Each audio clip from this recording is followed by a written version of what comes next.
أعوذ بالله من الشيطان الرجيم. بسم الله الرحمن الرحيم. أولئك على هدى من ربهم وأولئك هم المفلحون. إن الذين كفروا سواء عليهم أأنذرتهم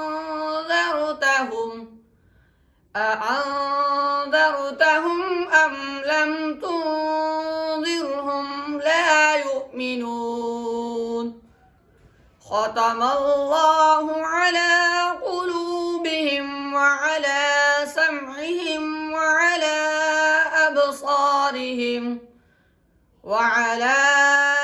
أبصارهم غشاوة ولهم عذاب عظيم. ومن الناس من يقول آمنا بالله وباليوم الآخر وما هم يشعرون. صدق الله العظيم.